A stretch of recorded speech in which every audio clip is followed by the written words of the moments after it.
Bonjour et bienvenue dans ce 9e numéro du podcast de l'IDREA pour tout comprendre sur la ruralité et les mondes agricoles. On nous parle sempiternellement de durabilité environnementale, de développement durable ou d'agriculture durable. Mais la durabilité, à quoi ça sert ?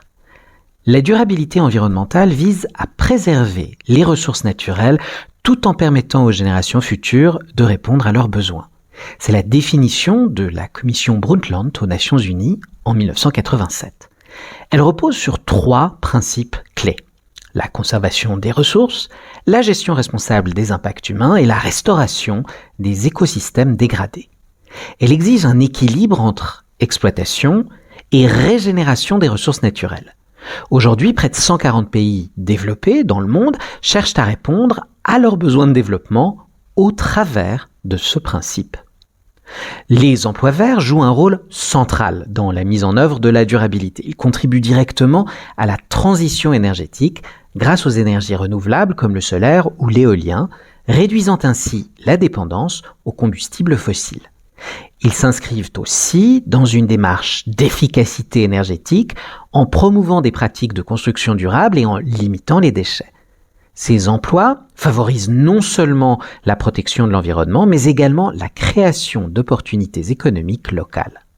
Dans le secteur agricole, on se concentrera sur des pratiques comme la rotation des cultures ou l'agriculture biologique pour protéger les sols et limiter la pollution, pour les rendre durables.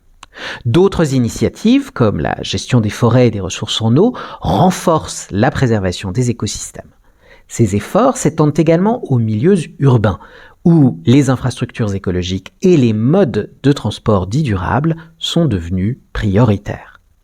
Les entreprises jouent un rôle majeur dans cette dynamique, en intégrant des politiques de responsabilité sociale, ou RSE, dont nous avons parlé dans un épisode précédent. La durabilité doit leur permettre de réduire leurs coûts d'une part, mais d'autre part d'innover et d'améliorer leur réputation auprès de consommateurs de plus en plus sensibles aux questions environnementales.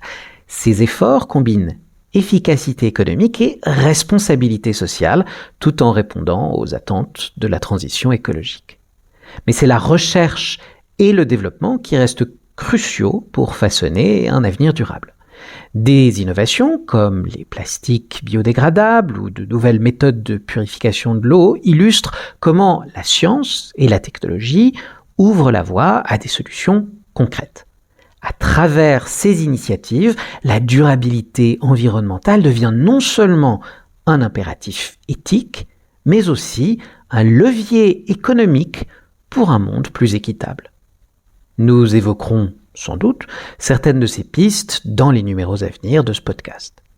N'hésitez pas à poser vos questions, à interagir, à commenter et partager à quoi ça sert, à faire partie de la harde des hydréarques, c'est-à-dire au groupe des gens qui s'intéressent ou se passionnent pour nos assiettes, nos produits ou nos campagnes, et celles et ceux qui les font vivre.